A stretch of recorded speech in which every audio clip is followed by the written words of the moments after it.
기도하겠습니다. 하나님 아버지, 은혜를 감사합니다. 오늘도 이 하루를 시작하게 하시고 우리 하나님 앞에 생명과 은혜를 덧입어 또 이 하루를 살게 하시니 참으로 감사합니다. 오늘도 주의 말씀 앞에 나온 모든 백성들에게 하나님의 은혜로 충만하게 하여 주시고 하나님께서 허락하신 이 한 하루가 하나님 앞에 온전히 영광 돌리며 주의 귀한 은혜로 살아가는 이 시간 되게 하여 주시옵소서. 예수님의 이름으로 기도드립니다. 아멘. 찬송가 23장 찬송 드리겠습니다. 찬송가 23장입니다. 통일 찬송가도 23장입니다. 만입이 내게 있으면 그 입 다 가지고 내 구주 주시는 종을 늘 찬송하겠네. 내 은혜로신 하나님 날 도와주시고 그 크신 영광 널리 펴 다 알게 하소서. 내 주의 귀한 이름이 날 위로하시고 이 귀의 음악 같으니 참 희락되도다. 내 죄의 권세 깨뜨려 흑열박 푸시고 이 주한 마음을 비로소 곧 정케 하셨네. 아멘.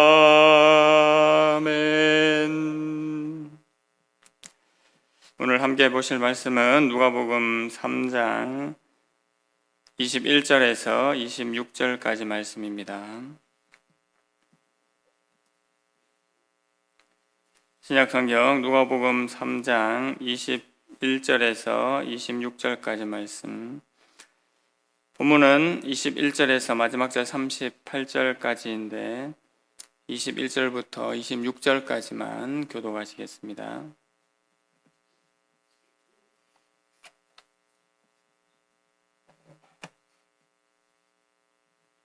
말씀을 한 절씩 교독하겠습니다. 21절입니다. 백성이 다 세례를 받을새 예수도 세례를 받으시고 기도하실 때에 하늘이 열리며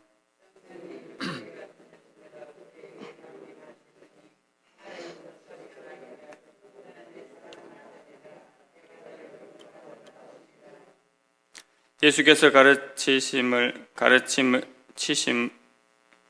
시작하실 때에 30세쯤 되시니라. 사람들이 아는 대로는 요셉의 아들이니 요셉의 위는 헬리오,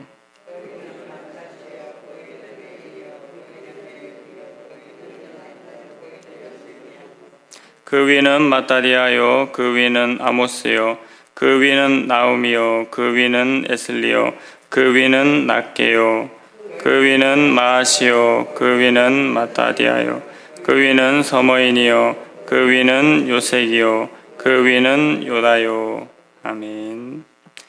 오늘 본문의 말씀을 통해서 예수님의 세례 받으심과 족보라는 제목으로 함께 말씀 받고자 합니다. 누가복음 3장은 먼저 세례 요한의 사역을 말하였습니다. 세례 요한은 예수님을 앞서 이스라엘이 죄 사함을 받는 회개의 세례를 받도록 전파하였습니다. 그리고 내 뒤에 오시는 이는 나보다 능력이 많으시고 또 성령과 불로 세례를 베푸실 것을 증거하였습니다. 내 뒤에 오시는 이가 바로 예수님이시지요. 오늘 본문은 세례를 받으신 예수님이 나오고 있습니다. 먼저 21절과 22절에 백성이 다 세례를 받을새 예수도 세례를 받으시고 기도하실 때에 하늘이 열리며 성령이 비둘기 같은 형체로 그의 위에 강림하시더니 하늘로부터 소리가 나기를 너는 내 사랑하는 아들이라 내가 너를 기뻐하노라 하시니라고 말씀했습니다. 백성들이 세례를 받을 때 우리 예수님께서도 세례를 함께 받으십니다. 예수님께서 세례를 받으시는 것은 어떤 죄가 있어서 그런 것이 분명히 아닙니다. 우리는 이미 그것을 너무나 잘 알고 있습니다. 예수님께서 어떤 분이십니까?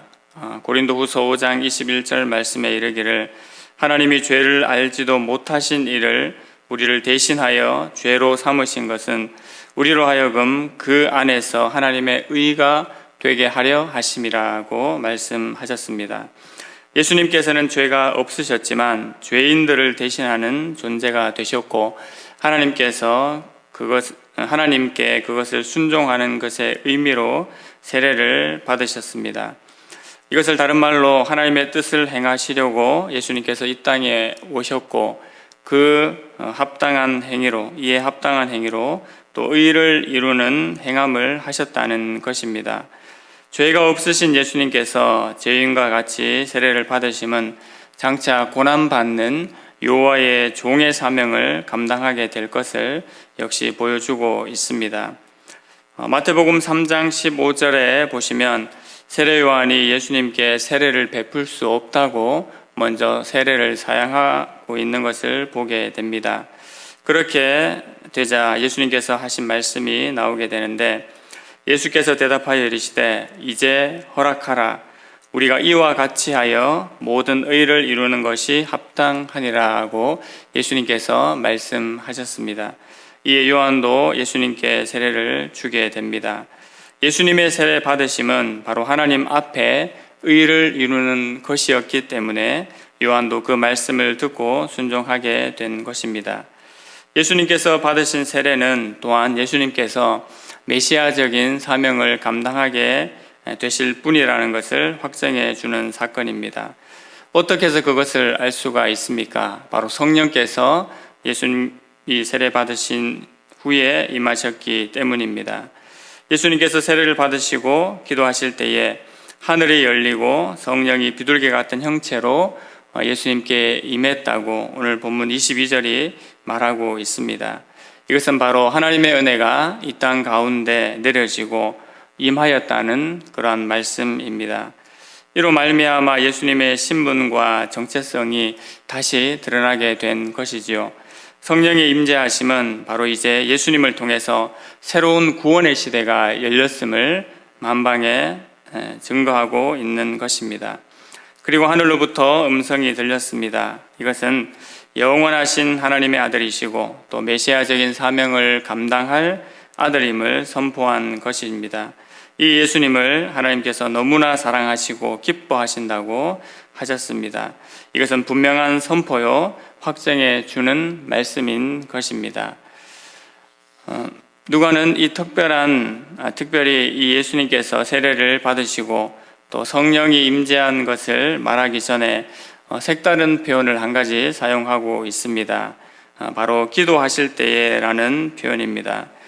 마태와 마가복음에서는 예수님께서 세례를 받으시고 물에서 올라오실세라는 표현을 썼습니다만 누가는 여기에서 기도하실 때라는 말을 하고 있습니다. 이처럼 누가는 예수님의 사역 중에 기도의 중요성을 언급하고 있는 것입니다. 이러한 부분은 누가복음에 여러 차례 등장하게 되지요. 6장 12절 말씀에는 이때에 예수께서 기도하시러 산으로 가사 밤이 새도록 하나님께 기도하시고 라고 되어 있습니다. 또 누가복음 11장 1절에 예수께서 한 곳에서 기도하시고 마치심에 제자 중 하나가 여짜오되 말하고 있으며 또 변화산 사건에서도 예수님께서 기도하실 때에 용모가 변화되고 그 옷이 휘어져 광채가 나더라고 말씀하고 있습니다. 누가복음 22장 44절 경우에는 겟세마네 동산에서 기도하실 때 예수께서 힘쓰고 애써 더욱 간절히 기도하시니 땀이 땅에 떨어지는 빗방울 같이 되더라고 말씀하고 있습니다. 이처럼 예수님께서 예수님의 사역 가운데 그의 일생 가운데 전심을 다하여 하나님 앞에 기도하셨음을 오늘 본문이 말해주고 있는 것입니다.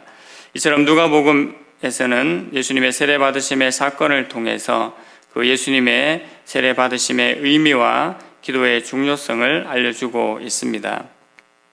오늘 본문 23절 이후에는 예수님의 족보가 나와 있습니다. 이 족보는 마태복음 1장과 흔히 비교되기도 하는 족보입니다. 마태복음 1장의 족보 같은 경우에는 아브라함에서부터 출발을 해서 예수님까지 내려가게 됩니다. 그래서 쉽게 얘기해서 하향식 족보라고 읽었습니다. 근데 오늘 본문의 족보는 반대이지요. 예수님으로부터 출발을 해서 중간을 거쳐 마지막에 에노스와 셋, 아담, 하나님까지 거슬러 올라가게 됩니다. 그래서 마태복음과 비교했을 때는 반대로 상향식 족보가 되는 것이 다른 점입니다. 누가복음 3장의 이 족보에서는 예수님의 계보가 아브라함을 넘어서 아담에까지 거슬러 올라간 것을 볼 수가 있습니다.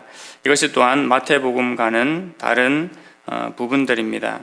이것은 특별히 예수님께서 이스라엘 한 민족뿐만 아니라 온 인류, 온 민족을 위해서 오신 분임을 또한 보여주고 있는 것입니다. 이것은 바로 유대인의 혈통을 넘어서 이방인에게까지 영향을 주시는 그 예수 그리스도의 은혜와 능력을 이 족보에서도 보여주고 있습니다. 오늘 본문을 통해서 우리는 예수님의 세례 받으심과 또 예수님의 족보를 살펴보게 되었습니다. 예수님의 세례 받으심은 하나님 앞에 의를 이루는 사건이라고 했습니다. 우리의 삶도 하나님 앞에 말씀에 순종하여서 하나님의 의를 이루는 삶이 되기를 소망합니다. 사람은 삶을 살아가면서 자연스럽게 자신의 의를 이루고 자신의 유익대로 살아가는 존재입니다. 그러나 하나님께 부름받은 우리 그리스도인들은 하나님의 뜻을 따라 성령의 일을 구하는 자가 되었습니다. 이것은 먼저 우리 주 예수 그리스도께서 하나님의 말씀에 온전히 순종하심으로 은혜를 베푸셨고 또 본을 보이셨습니다. 그러함으로 우리도 그 예수님을 닮아 따라 살아가기를 소망하고 또 마땅히 그러한 자가 되는 것이 합당한 것이지요. 특별히 이 일에 우리가 기도함으로 이 일들을 감당해 나갈 수 있기를 소망합니다. 우리 예수님께서도 이 땅에 오셔서 기도하심으로 예수님의 사명과 사역을 감당해 내셨습니다. 하물며 우리는 어떠하겠습니까? 우리 또한 기도하지 않고 우리에게 주어진 일들을 감당할 수 없고 우리의 삶들을 살아갈 수가 없는 존재들입니다. 그러므로 우리의 무릎을 꿇어 하나님 앞에 간절히 기도하는 심령과 은혜가 우리의 삶 가운데 충만케 되기를 소망합니다. 성령의 일은 성령의 열매를 가지고 옵니다. 오늘 하루의 삶 가운데 성령의 일들을 기억하고 또 생각하고 기도함으로 그 일들을 이루는 은혜가 이 하루 가운데 일어나기를 소망합니다. 참된 의가 없는 이 땅 가운데 하나님의 의를 온전히 이루며 그 하나님의 참되고 놀라운 의를 바르게 증거할 수 있는 또 그 의를 체험할 수 있는 모든 주의 백성들 되기를 간절히 소망합니다. 하나님 아버지 은혜를 감사합니다. 예수님께서 친히 이 땅에 오시고 또 세례 받으심으로 말미암아 하나님의 의를 이루신 것을 오늘 말씀을 통해서 하나님 보게 됩니다. 우리의 심령과 마음 가운데도 하나님의 의를 이루는 은혜와 소망으로 충만케 하여 주시옵소서. 한번 살아가는 이 땅의 삶 가운데 하나님 어떠한 목표와 방향보다도 하나님의 말씀을 따라 살고자 하는 그 하나님의 의를 이 땅 가운데 이루는 은혜가 우리의 심령 가운데 더욱더 충만한 모든 주의 백성들의 삶이 되게 하여 주시옵소서. 살아계신 예수 그리스도의 이름으로 기도합니다. 아멘. 하늘에 계신 우리 아버지여, 이름이 거룩히 여김을 받으시오며 나라의 임하옵시며 뜻이 하늘에서 이룬 것 같이 땅에서도 이루어지이다. 오늘날 우리에게 일용할 양식을 주옵시고 우리가 우리에게 죄 지은 자를 사하여 준 것 같이 우리 죄를 사하여 주옵시고 우리를 시험에 들게 하지 마옵시고 다만 악에서 구하옵소서. 대개 나라와 권세와 영광이 아버지께 영원히 싸움나이다. 아멘. 하나님의 의를 이루는 우리의 삶 되기를 기도해 주시기 바랍니다. 새교회당 건축이 진행 중에 있습니다. 하나님께서 좋은 설계 허락해 주시기를 계속 기도해 주십시오. 특별히 질병으로 투병 중이신 분들 가운데 하나님께서 오늘 하루 삶 가운데 은혜를 부어주시고 또 성령의 충만함을 부으시는 또 이 하루의 삶이 되기를 기도해 주시고 더불어 개인 기도 제목들 가지고 함께 기도하시겠습니다.